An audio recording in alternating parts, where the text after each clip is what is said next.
everyone, welcome back to Shred Guitar in the 80s. It's been a little while since I did one of these. I thought it would be fun to start doing them again. I always had fun doing the Shred Guitar in the 80s videos. Today I thought it would be a fun subject to start going into some of the amazing guitar players I saw live in the 1980s. But the first guitar player I want to talk about is David T Chastain. I was a huge David T Chastain fan back in the 80s and still am. I just love David's playing. And I saw him live at the Fantasy nightclub, which in Cleveland, there's a theater called the Fantasy Theater. I don't even know if it's still there. I haven't been to see any shows in Cleveland in a while. And they had like a theater downstairs, and upstairs was like more of a bar kind of, nightclub kind of thing, a smaller venue. And that's where David played. It was on a Sunday, I remember. And I believe it was either late 88 or early 89, because he was touring on the Voice of the Called album at the time. So it was Chastain he was playing with. And Leather, I think at that time it was Leather singing. He was one of my favorite metal singers of all time. She's amazing and underrated.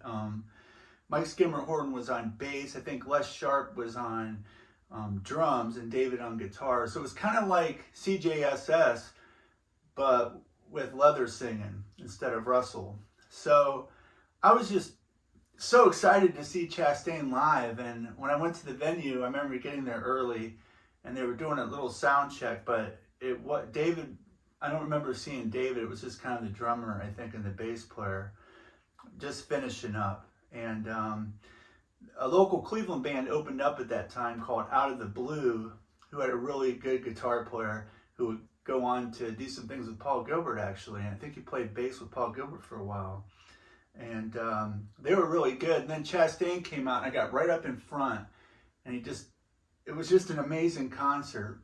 And how I got into Chastain is kind of interesting in that the very first guitar player magazine I ever bought was in 1982, and Randy Rhoads was on the cover. And at the time, Randy Rhoads and Eddie Van Halen were by far my favorite two guitar players. And I remember buying the magazine and taking it home and just devouring every page of guitar player and just reading that Randy Rhoads article over and over and over in study hall, to the point where I have it memorized. Even to this day, I could recite a lot of the parts from that article. And one thing that was interesting during that time was Mike Varney had a column in Guitar Player called Spotlight, where he'd feature upcoming players. He'd featured Yngwie and Paul Gilbert. Basically almost all the Shrapnel guys. I don't think I saw Jason Becker in there, and I don't think I saw Joey Tafoya in there. But I saw most of the other ones: Greg Howe, Tony McAlpine, Chastain, Yngwie. You know, it was just an amazing list of players that he would put in there, and it was kind of like my first exposure to that article. And I remember seeing a guitar player from Ohio named David Chastain, or David T Chastain. He might have only been going by David Chastain at that time. I haven't seen the Spotlight column in a little while, and I remember reading it and just being just so impressed and intrigued that a guitar player from Ohio would be in Guitar Player magazine, you know. So fast forward a couple years. It was in 1985. I went into a local record store in Massillon, Ohio. It's called Layback Records at the time. It's not there anymore, sadly, but I used to spend a lot of time there and pick up all the imports and indie releases of the metal stuff that I was into at the time. I was a metal kid, that's for sure. And I remember flipping through and I saw this band, CJSS, and it had this kind of cool cover, and the album was called World Gone Mad, and it had a hype sticker. It said featuring amazing or legendary guitar player, or whatever it was at the time, David T Chastain, soon to be legendary. And I remember flipping the album over, and there was a picture of the band, and there was a picture of David, and he was holding a candy apple, like a 1982 or 3, I believe it was that year, candy apple Kramer Pacer Special with one pickup and a maple neck, and he had the old beak headstock, the old Kramer beak headstocks. And I was a huge Kramer fan at the time. And I'm going to talk a lot about Kramer guitars in an upcoming episode, why I love Super Strats. But you know, so he had, everything was there. He played a Kramer, the cover was cool. I could tell it was metal, it was indie metal, kind of what I was into at the time. My favorite genre back then was kind of the American power metal. I liked all those kind of bands, as well as just traditional heavy metal. And I took it home, put it on the turntable, dropped the needle. It was in the spring of '85, I think I got that. Towards maybe in May, it was like school was getting ready to let out, and I was actually graduating. And I remember dropping the needle. The first song was called Hell on Earth, and it starts out with this double bass kind of cool drum intro. And then David just did this incredible, fluid, ascending, then long descending line to start the song. And I remember thinking, oh my gosh, at the time I was into Yngwie, big time also. Randy Rhoads, Yngwie, and Eddie Van Halen. And he was like the first guy I heard after Yngwie. Really, that period was pretty amazing because I heard Eddie first, Randy, then Yngwie, then Chastain, then McAlpine, then I get into Vinnie Moore and those. So Tony McAlpine. So it was an amazing chronological experience to come up at that period. I started playing in '78 with Eddie, then Randy came out in '80. Then you had these, you know, then it was Yngwie, like around '84 I heard, then Chastain in '85. So Chastain was right up my alley when I heard him doing these super fast, and it was so fluid. And he'd do these kind of cool glissandos sounding things where he'd kind of get the pick going and move his hand up and down.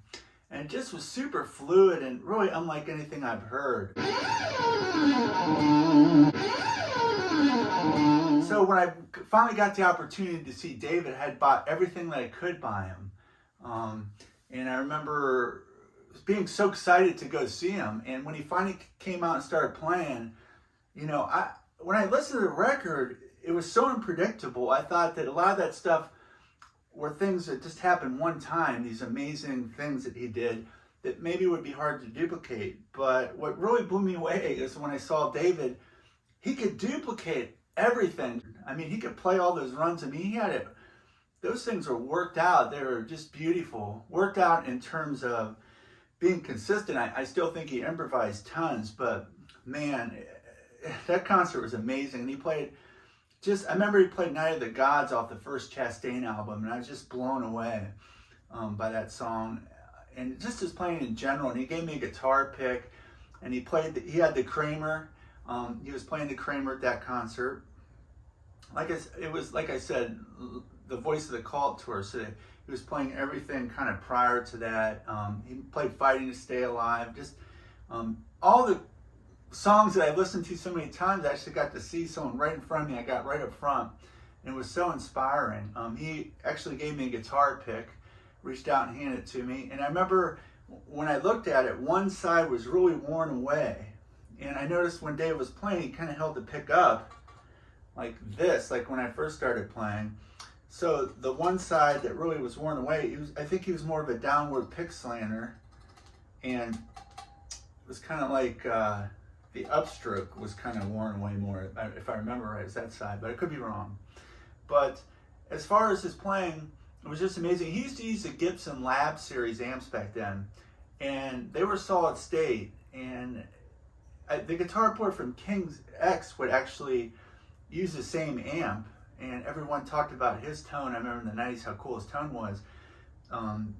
But Chastain was doing that in the 80s, and his tone was just amazing. If you listen to those old 80s albums like Instrumental Variations, or, you know, The Voice of the Cult, or the early Chastain stuff, or CJSS, that was one of my favorite like metal tones, and it was solid state, but he had a really nice high end. And he had the coolest pick chirp. Like when he'd play lines, just pick a note, you'd hear that chirp, and I love the sound of the chirp. That's why I was so into picking, because I just like that little chirpy kind of attack on every note, and David really had that.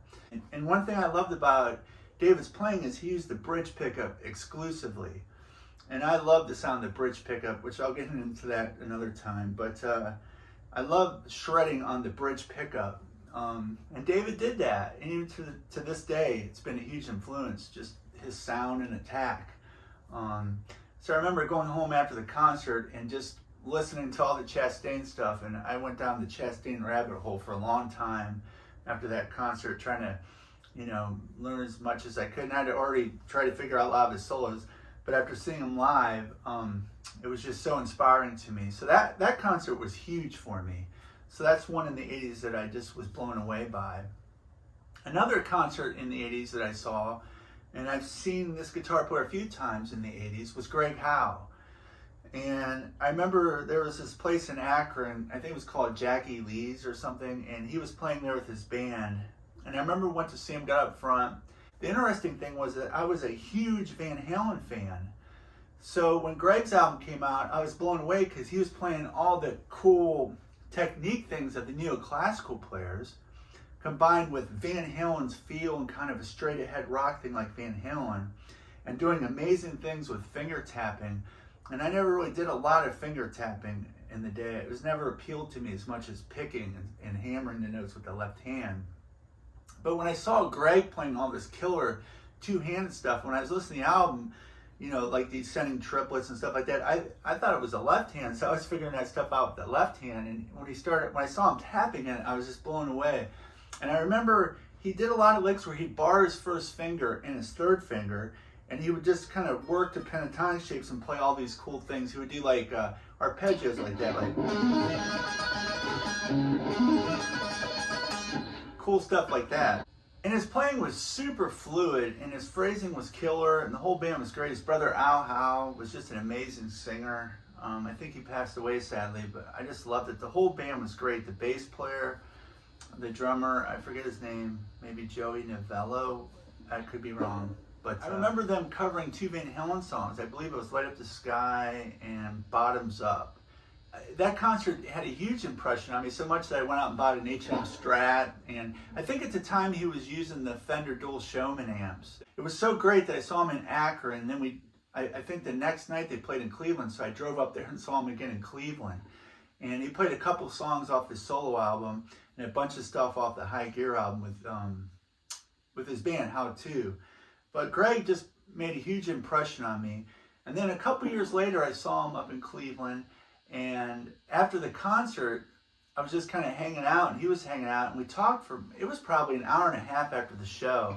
And he was just super nice, man. And we were talking about everything from Steve Vai to Vinnie Moore to, everything. He was candid and honest, and he loved that stuff. And he was positive about all the players. He was a very positive person to be around, and really smart. Greg is a really smart guy. I picked up on that right away. I think he told me, some of the things I remember him telling me was that he thought Vinnie Moore was the cleanest player, that he thought Steve Vai probably had a lot of Van Halen posters up in his room when he was younger. And that's interesting because I definitely think Greg had some Van Halen posters up also, as well as basically every guitar player from that era. I know I did. He really liked Yngwie's bluesy playing, and he was an Yngwie fan. He had nothing bad to say about any of those players. But I remember he was talking about, he was into Scott Henderson and listening to some Larry Carlton, and he was getting kind of into the fusion-y stuff, and just a super cool guy. And all of the shows I saw Greg at, his playing was phenomenal, fluid, just amazing phrasing with a great tone. But that first concert is the one that really sticks in my mind because I was right up front. I had not seen him live, and it was just amazing to see someone doing all that stuff and just right in front of me pulling it off. So Greg Howe was another player in the 80s that just blew my mind. Another player that blew my mind in the 80s was Eric Johnson. I saw Eric Johnson the first time on Austin City Limits back in, I don't know what it was, 84 maybe. It was a Saturday afternoon. I was just flipping channels, and Saturday afternoons were kind of boring. There wasn't a whole lot on TV at the time. I remember they had like the local monster movie show. I was a monster kid, so I always watched that. And then when that was over, after the monster movie was over, there wasn't much to watch. So I was flipping channels, and I remember seeing this guitar player. He had kind of I think he had like a white shirt and a black kind of, I don't know, was a suit, but he had a jacket and black pants, and he was just this young, skinny, blonde guy. But when I flipped to it, I heard this guitar playing, it just was, I couldn't even comprehend it. was playing long enough at the time to know he's playing a lot of pentatonics, but I didn't know John McLaughlin or Fusion or any of that stuff in 1984. And he was just playing these killer, what we've all come to know as Eric Johnson's amazing cascading pentatonic stuff with this cool bends. And just, I watched that whole concert and I was just scratching my head with amazement. He'd play this kind of laid back music, and then he would come in with this guitar solo that would just like blow anyone away. I mean, it was as good as anything I'd heard from Yngwie or Holdsworth or anyone that I was listening to at the time. I mean, he was so stylized, so unique, so musical, and so brilliant. And everyone knows his tone and his sense of perfectionism. But that made a huge impression on me for years. I don't even think I got his name or remembered his name or anything. I remember if you fast forward a couple years, he put out an album called Tones.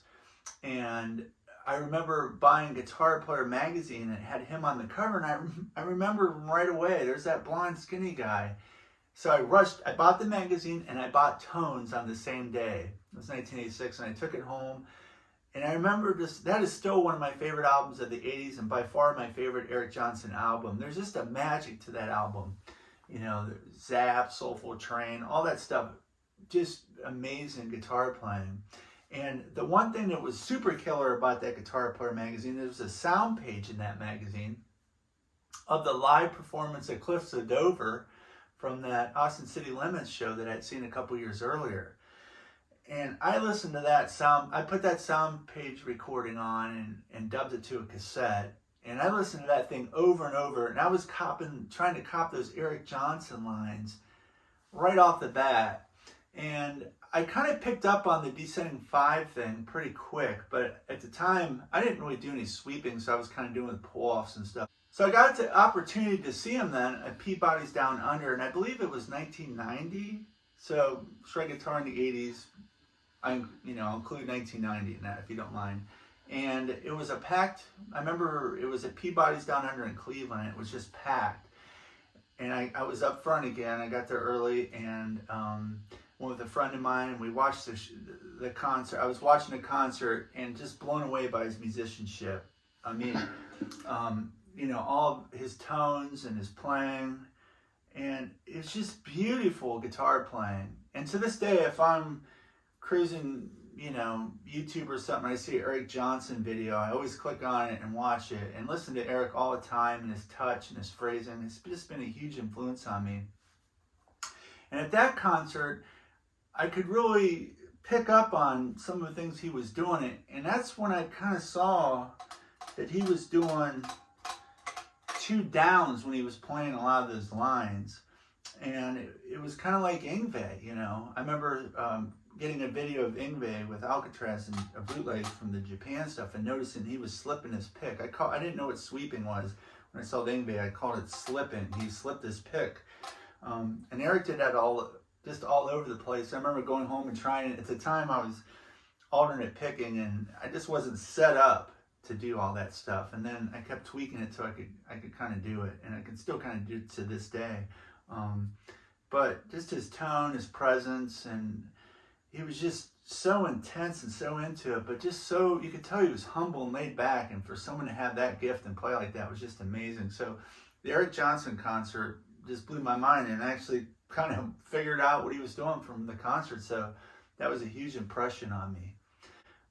I got a lot more players I'll be covering, but I'm going to do some of these videos. I really enjoyed this coming in and talking about that era, and just talking about this era and guitar players in general, so I'll be doing a lot more of that. But I want to thank everyone for all your comments, likes, and subscribing to my channel. I'm really having fun doing it. It's real inspiring to hear from you all. And you guys are awesome. And thanks for watching this video. And until next time, keep on shredding.